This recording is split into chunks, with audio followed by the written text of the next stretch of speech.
La chronique de l'aide à l'Église en détresse par Amélie Delahougue. Chers amis, bonjour. Aujourd'hui, je vous emmène au nord de l'Europe pour vous faire découvrir l'Église catholique de Finlande. Et oui, en cette semaine pascale, je voulais vous parler de l'Église de Finlande car elle est à double titre porteuse d'espérance.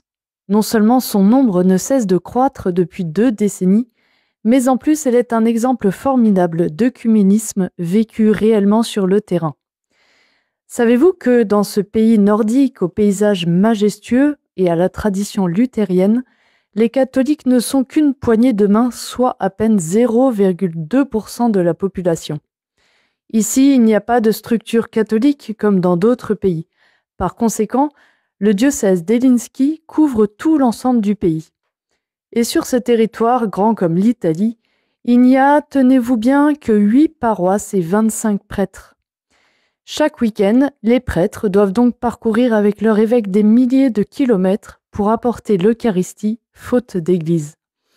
Car si la Finlande est l'un des pays les plus riches au monde, l'Église catholique, elle, est paradoxalement la plus pauvre d'Europe. Et sans argent, impossible de reconstruire une église ou ne serait-ce qu'une école catholique ou un centre pastoral.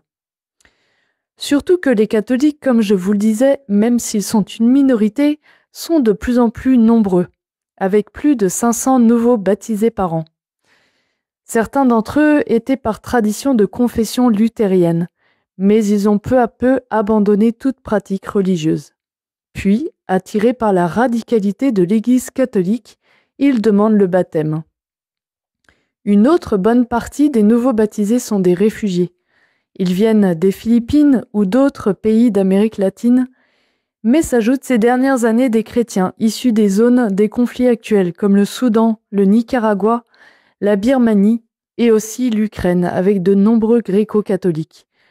L'Église de Finlande comporte ainsi en ce jour 120 nationalités différentes. Alors comment concrètement fait-elle pour célébrer ses messes avec seulement 8 églises ? Eh bien c'est là que c'est magnifique. Pour subvenir au manque d'églises catholiques, les protestants et les orthodoxes prêtent tous les dimanches leur temple et église à leurs frères et sœurs. Nous célébrons la messe dans 20 églises luthériennes et dans 5 églises orthodoxes, explique l'évêque d'Helsinki, reconnaissant pour ses belles relations.